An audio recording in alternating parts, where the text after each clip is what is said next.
All right, guys, real quick here. We're going to be going live in a second. I'm actually waiting for a cable, but I think I might just go with it and we'll just swap to that cable here in a second whenever it comes down. Let's make it live in 1 second here, boys.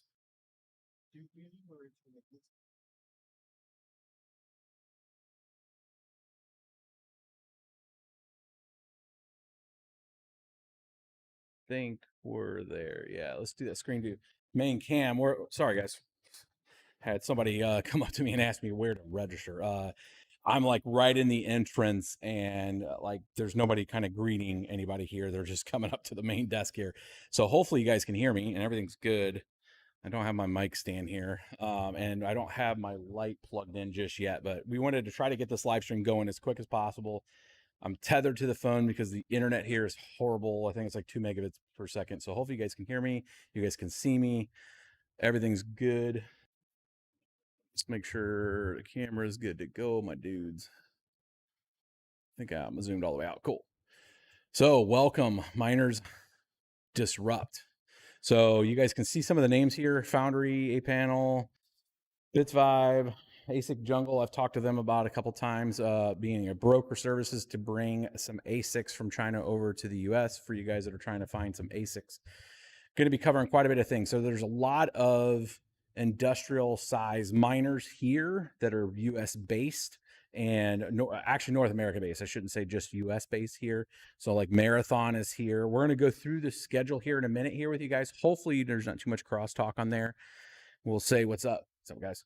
We're going to go through and walk you guys through the schedule of what's going to be happening. There's going to be a few different, we'll call them keynotes. It's a very, very aggressive schedule. It's like 15 minutes per person.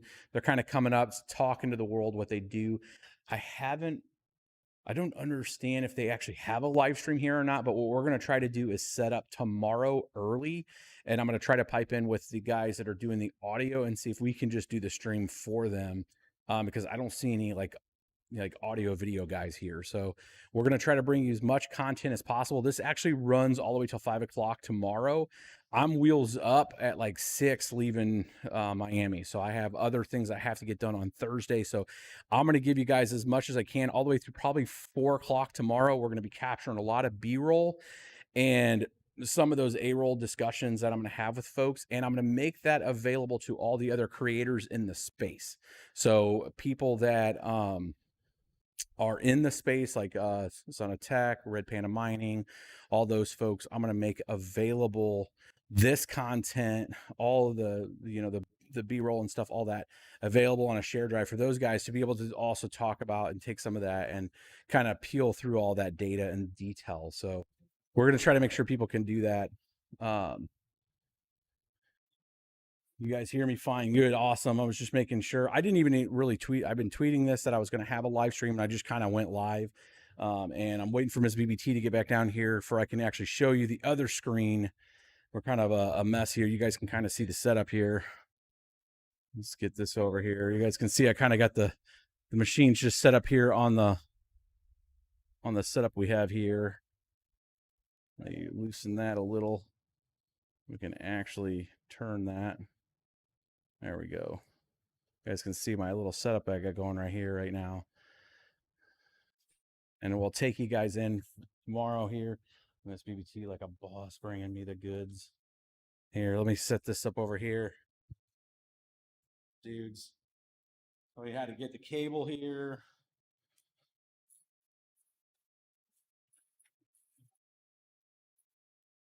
I just went live just to get it. Yeah, I said we could go on. If you want to go on that one, we're good. All right. You guys can see that there.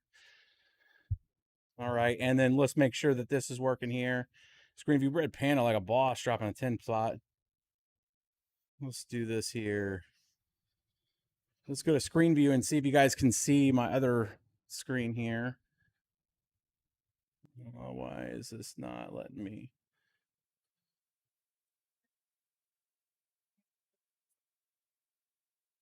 There we go. That's sharing another little view here.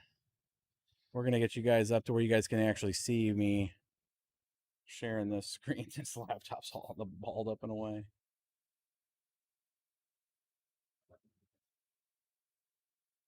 This is going to a different screen, unfortunately.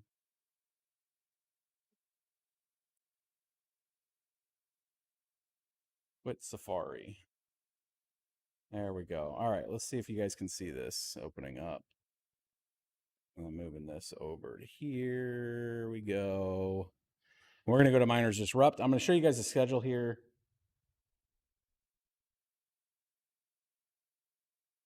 Oh, man, I can't even see that screen myself, my dudes. It's Miners Summit.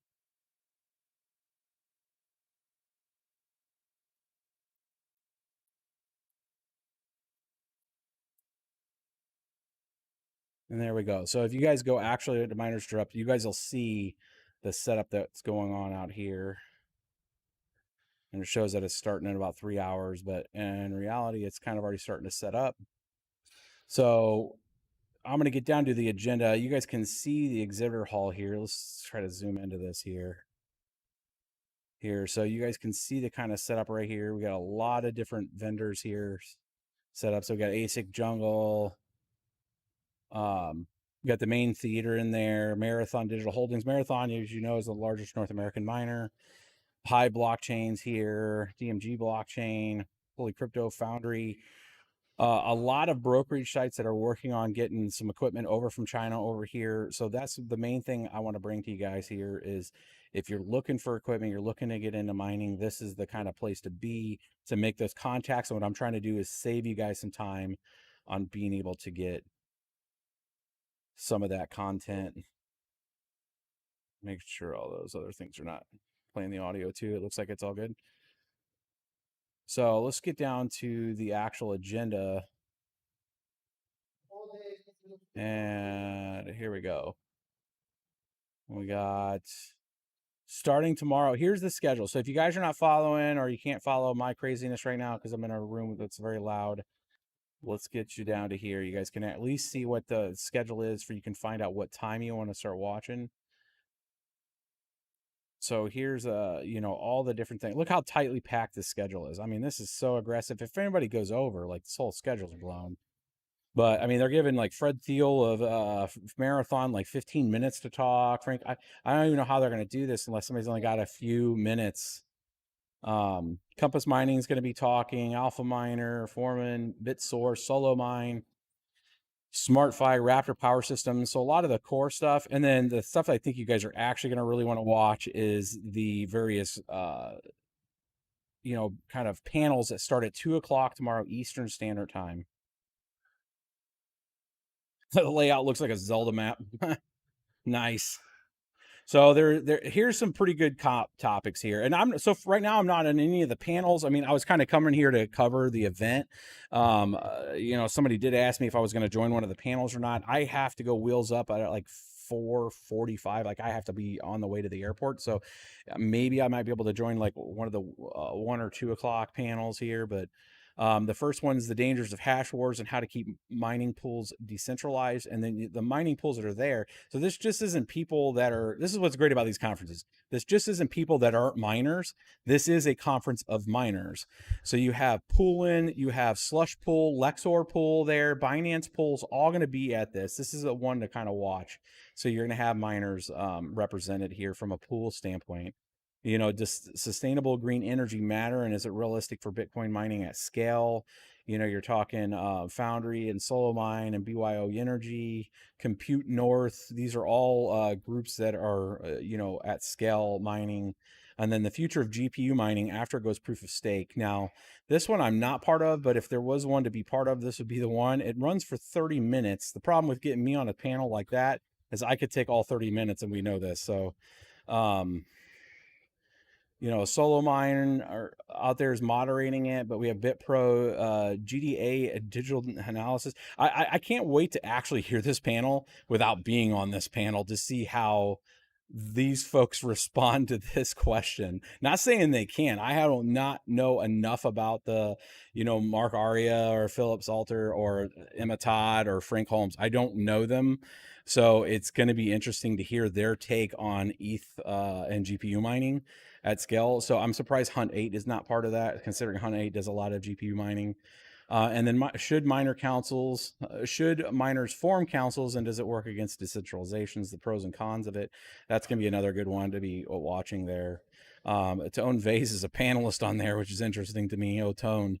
But Whit Gibbs is on there from Compass Mining. I plan on catching up with Whit sometime here soon. And we do see Hunt 8 Mining, Jamie Leverton on there also on that panel. And then Dear Elon, Bitcoin miners speak their minds, and that's kind of a big that's being moderated by Tone Vase, which is pretty interesting, but we'll see.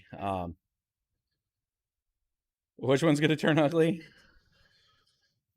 I mean, it could turn ugly. I don't know. Most people in that, it's going to be pretty straightforward, but they couldn't answer it as well as you would BBT, the one man walking talking panel. Yeah, I don't know. Like a few people have asked me if I was going to get on one of the panels. I kind of was not on the schedule for the panel at the Miners Summit, and I was actually pulled onto a panel to talk about OFAC blocks. And had, I think, a good debate back and forth with that of like, I'm kind of against that ideology. I think anything at a protocol level where you're changing the premise of it isn't the way to address that. I think there's other ways to make things still be regulatory compliant at the individual, because it's a very country dependent type of thing. So some countries are going to be more strict than others, and to try to go and change the whole entire blockchain, I think, isn't the way to go. But I had a back and forth debate with DMG Blockchain on that with Sheldon, and I think it was a good one. I think I could talk on any of these panels, but I think we'll see. We'll just leave it open. We'll see if I'm going to be going out with a few folks tonight and talking to them on that, and we'll see if that's a thing. If they want to ask. So it looks like Ms. BBT helping somebody try to get to the registration panel. So let's switch back over and let's have a quick discussion with you guys, and then I'm gonna get some B-roll for the setup because I was wanting to get a time lapse of that for you guys, and then we're gonna put together a good video for you guys on this content.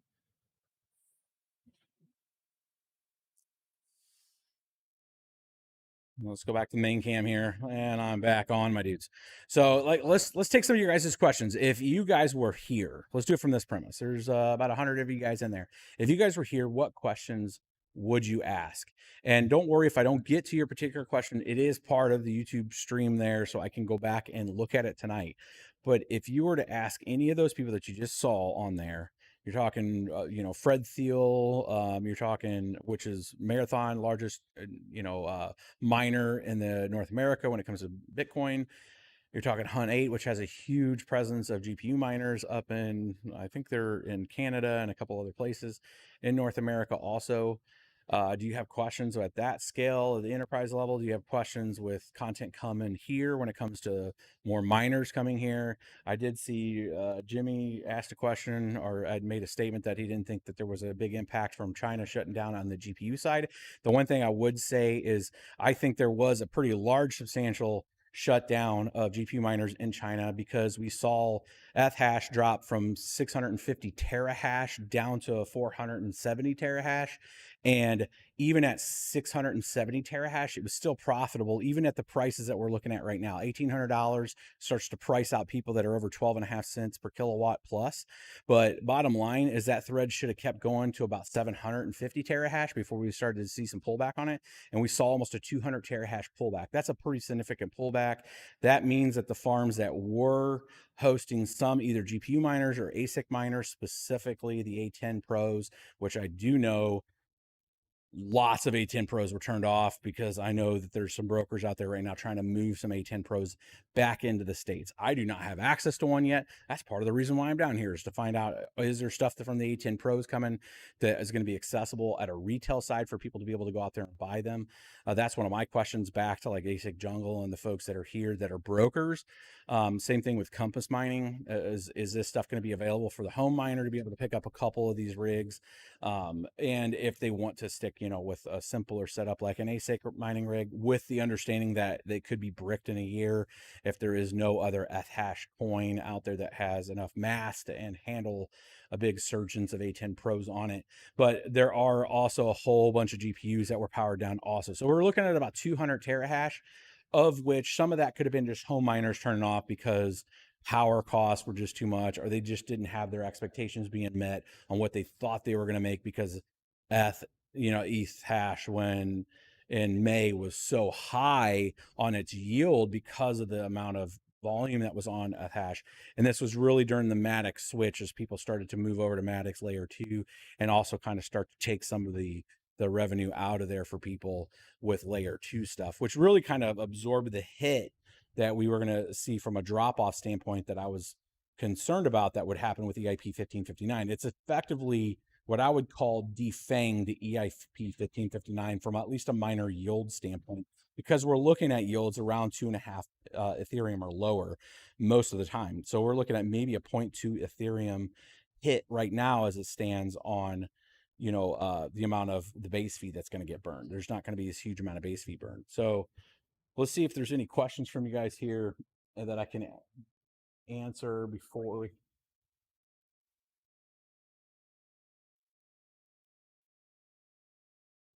What's up?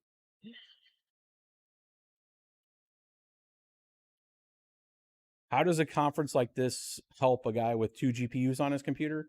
Information is one of the first key pieces. How are people organizing around right now from a pool standpoint? How's the pool's going to handle like MEV stuff, as we're seeing with like Ethermine?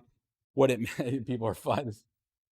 It popped in the thing. Yeah. So what are first off, it's information. It's like getting your ear to the ground on what's the industry doing. So if the larger players are making moves in some way, being able to get to them and be able to talk through some strategies with them with regards to like, what do they see, in the space in general, not from a collusion or any of that. So anybody thinking that, oh, it's miners getting together to collude, it's nothing like that. It's more of like, where's power going, cost wise? What should you be paying? Is there opportunities for people that might want to scale up? So if you have 2 GPUs right now and you're seeing that you want to do some more speculative mining and maybe you want to buy more, you might have an opportunity to buy, 16 GPUs setting in, 2 8-card rigs that are co-load, and they're just looking from a capital replacement standpoint. So what that means is the stuff stays where it's at.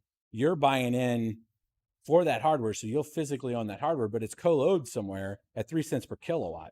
So you might have an opportunity to buy something, not have to go through all that setup and do all the stuff at your house. That's kind of a model that I'm starting to see with like the Compass Mining standpoint, where they're going in and they're doing the adjustments from the colo standpoint to give people opportunities to be able to do, not have to host all that equipment themselves. They'll still own the equipment. And if you ever wanted to bounce out of it, you can say, hey man, here's my shipping address. Here's $150, ship it insured to me. And now you'll get your 2 rigs, but you have an opportunity cost there of getting 3 cents per kilowatt plus a small maintenance fee that might be less than you trying to buy those 16 GPUs at some time and host them in addition to your 2 GPUs. So there's a lot of reasons when it comes to that, from just knowing and having an understanding of things, and then also seeing opportunities like GPU costs. Are there things that are going to be dropping? Are there places like ASIC Jungle that are kind of like on the internet and you didn't even know they were there, and they're a source for you to buy, locally here in the US? They're based here in the US. They're making connections out, out east and out west, if depending where you're at in the world, to make those get those inventories to where you can actually get access to them. So that's why I'm here, is I want to see and talk to those folks and see where things are at with that, and then understand kind of where the ebb and flow is, where they're setting up, where they see regulatory environments better, where their taxation situations decent. You're not getting into a situation where you're going to have a local municipality or an attorney general in a particular state now hit you with some kind of subpoena. Like they have their ear to the grind a lot more on that kind of thing, and just because they have the scale and the size to be able to get that, so we can kind of benefit from a home miner standpoint to know where those kind of risks are going to be at. We got any more good ones?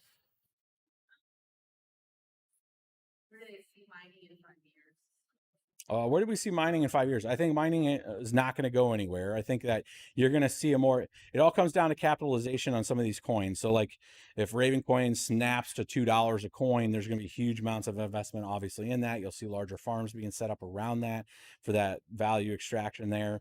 Other opportunities at a layer one standpoint from a security architecture. I think that the next year and a half, 2 years with proof of stake is going to come through and prove something out to us or not. Of is there a lot of security holes? Is that little roof goldboard machine that's set up that's called ETH going to break down once you have all that complexity in there? Is there's just so many, it's such a hard thing to maintain. And then is simplicity going to win when it comes to security, when it comes to proof of work? I think that that's an obvious answer because of the distribution model that you can get from a retail standpoint of having participation in it. I think it's proven out for 12 years that proof of work's there. So I'm confident in proof of work for a long time to come. I think it's a lot of things are going to move industry wise energy efficient. And that's even at a home level, as that ESG right now has a lot of focus on Bitcoin, but it's going to go everywhere, man. It's going to go to heavy power users in general, if it's from your fridges to everything, to get to a more sustainable standpoint.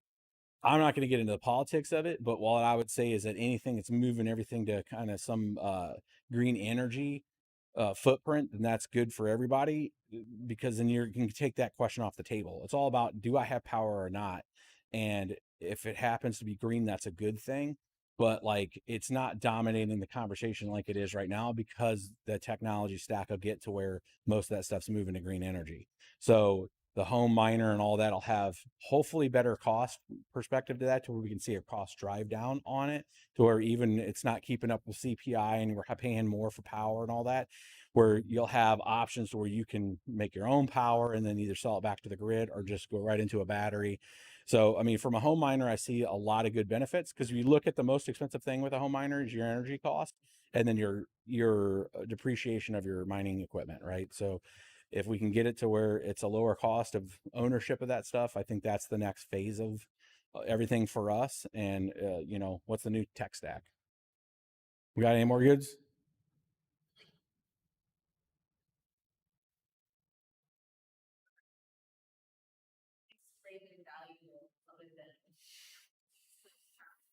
What makes Ravencoin valuable? I mean, for me, Ravencoin, and I've said this multiple times on Ravencoin. Ravencoin's a fork of Bitcoin, and Ravencoin took the Bitcoin stack and then added features to it. So Ravencoin went from a concept of assets. So you have at a layer one versus going to like a layer two kind of setup, like ERC20s and Ethereum, where it's part of an Ethereum virtual machine. It's a smart contract in Ethereum, where in Ravencoin, it's like an extension of that layer one security. So it's a different model that gives you that kind of, expansion of the chain with sub assets. And then within that, you also have sub asset classes such as restricted assets. So then you could start to model around kind of a stock exchange model, to where you could actually have companies issue out their assets on Ravencoin, and it'd be at a layer one level. It also has IPFS integration into it. So also a layer one, I have an ability to make a blockchain transaction on Ravencoin's network, tie it with an empirical piece of evidence that I store, that I can write with my private key, this file, which is a location with IPFS on there, that you can make NFTs and that sort of thing. But I liked it. If you guys go back to some of the videos that I had made when I was talking about like the boring, not a flamethrower asset management system, to where I could register something, I could put the PDF attached to the blockchain transaction. There's just not a lot of cryptos that allow you to do it as seamless as Ravencoin does. And I think there's a lot of utility in that. And I believe that people will find that the simplicity of that implementation a lot more palatable, as things with ETH can get very, not just only complicated, but you have to pay hundreds of thousands of dollars for an audit on your smart contract to make sure that, one, you're not broken, and two, that when you get into a chain swap type of situation through like Uniswap or SushiSwap or any of that, that you're not vulnerable on some other existential thing being tied to that on that exchange side of the deck side. So it's a more simplistic implementation, And it's also you also have the supply demand dynamics that come with 21 billion being limited and a burn mechanism already built in when you're creating assets with Raven. That I think all those combined with halvings makes it a palatable, opportunist on like its value proposition going up just by some of those natural factors, but also being a functional and utility blockchain with a simplistic approach. So that's me personally. I mean, the best way I can explain it in a couple minutes. So hopefully that helped. Let's see, we have about 170 people here.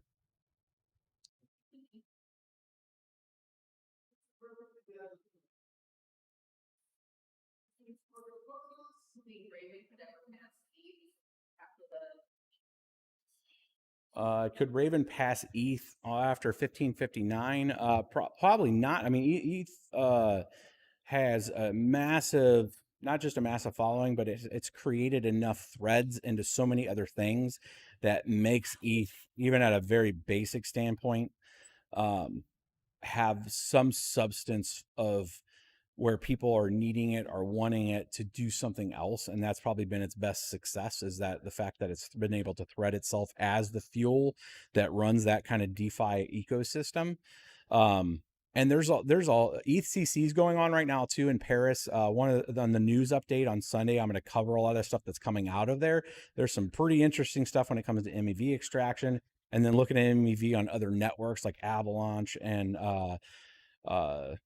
I think it was just Avalanche that they had brought out one of the Avalanche at Solana, where there's some MEV extraction happening with just a few large nodes, and it's showing a very strong indicator of what could possibly happen with ETH, where you have like a super node or a conglomerate of super nodes being able to extract all of the MEV. So like right now, Avalanche is an example. One single super node is extracting almost all the MEV, all the extracted value on the transaction side. And somebody had brought that out in ETHCC and then went into the details of that. And they said, obviously there needs to be a better opportunity to have other people that are part of this node network to be able to extract value. And what you can see, the future state of that is, are there going to be huge conglomerates that start to stake a ton of ETH and they just keep buying up everybody else's stake at maybe a premium? And now they'll have a controlling stake in most of that extraction, and now they're a super conglomerate. And and this has always been kind of the risk. People could argue and say that could happen when proof of work mining, but in 12 years we haven't seen that. In 12 years we saw, even with China having 60+%, it was distributed across multiple different investors and buyers, because you had a critical mass issue with being able to build enough machines for one controlling stake. And even if there was acquisition, and that's kind of the next protection phase that I wanted to bring up here, what's to stop Hunt 8 or Marathon from just acquiring all their publicly traded companies and putting in one big super mining group? That's a kind of an untold question right now, that I think needs to come up, and that's what I would want to ask to that panel right now is, what stops any of the large super 6 or super 7 mining companies from starting to acquire each other? Because it's in that same regard of proof of stake. It hasn't happened yet, but that's one of those things that need to be conscious of. And I think that because of the risk that people all understand on collaboration or collusion, that they're from an investor and a guidance standpoint, that the other large miners will only get to a certain scale and then they're going to stop. They'll look for other revenue opportunities, and expanding horizontally, maybe in application development, maybe getting stuff that's related on chain from a lightning node standpoint, maybe being a provider there, and paying a premium for speeds or something to that effect, of than like just acquiring too much mining hash power. So I think there's some good discussions and opportunities on all of this, and this all should be opened and talked to. I kind of wish I was out in Paris for that, but just with restrictions and COVID restrictions, and that's like a week-long event if like I'm going there like I did for ETH DevCon 4. But we will get out to one of them. Maybe it's going to be the next DevCon. I don't know yet, but we'll talk through those issues there.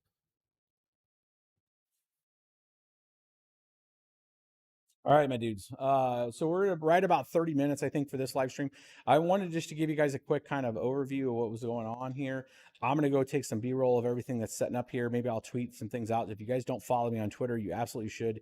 You'll see some of the content before it comes out there, and then we're going to capture some other stuff today to get out there for a video for you guys for tomorrow morning. So, and yeah, there is a party out there. I don't know which. There's a few after parties or pre-parties. I guess it would be a pre-party. Must be he's sitting over there keeping me honest here. She's ready for the parties. So, yeah, we've been cooped up too long in the Midwest. So, hopefully, you guys have enjoyed at least this intro, and we'll get back to you guys on tomorrow, if or maybe tonight. I don't know. We'll see if we can get a good stream going. But I'll catch you guys in a bit.